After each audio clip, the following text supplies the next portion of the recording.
Rasulullah SAW bersabda dalam sebuah hadis sahih, "Asy-syifa'u fi salasatin, syarbatil 'asal wa syartahtil mihjam wa katinar." Nabi bersabda bahwa kesembuhan itu ada 3. Yang pertama minum madu, yang kedua sayatan alat bekam atau sayatan bekam, dan yang ketiga K. Ada hal penting di sini teman-teman sekalian yang mungkin saya share, saya ingin berbagi pada Anda semua. Di saat kondisi sekarang orang begitu luar biasa ketakutan dengan virus corona seperti ini. Ternyata Nabi SAW memberikan pedoman kepada kita semua bahwa salah satu bentuk pengobatan untuk menjaga kesehatan kita dan meningkatkan imunitas kita adalah dengan cara berbekam.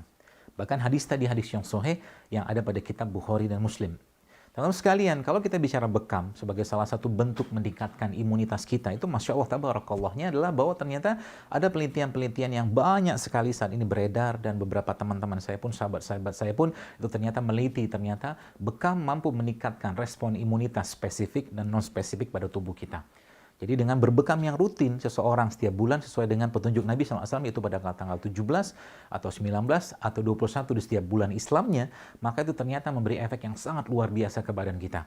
Bahkan imunitas yang spesifik sekalipun, yaitu kekebalan tubuh kita yang khusus untuk virus-virus tertentu, itu dikeluarkan dengan cara berbekam.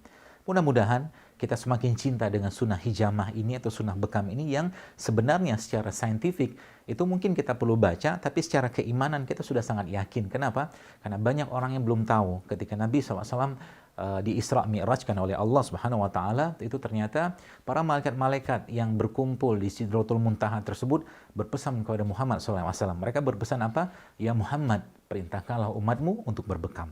Artinya pesan bekam atau perintah bekam ini sudah didapatkan Nabi kita SAW di langit ketika beliau Isra Mi'raj. Kalau malaikat mengatakan seperti itu, pastinya itu kalimat muncul dari perintah Allah Subhanahu wa taala, karena malaikat tidak akan bicara apapun kecuali atas perintah Allah Subhanahu wa taala.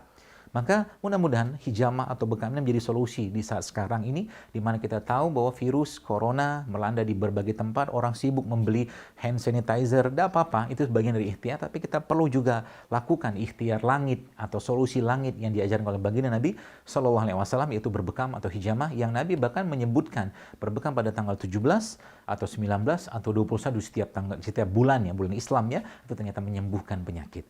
Mudah-mudahan informasi bermanfaat dan kita semakin cinta dengan sunnah-sunnah Nabi, termasuk petunjuk Nabi dalam urusan kesehatan, salah satunya dari hijamah atau bekam ini. Dan mudah-mudahan kita dimudahkan untuk melakukan bekam atau hijamah ini di rutin setiap bulan. 1 bulan sekali sudah cukup kalau kita tidak ada penyakit. Tapi kalau ada penyakit mungkin nanti perlu konsultasi kepada orang-orang yang berpengalaman. Wallahu a'lam bishawab. Assalamualaikum warahmatullahi wabarakatuh.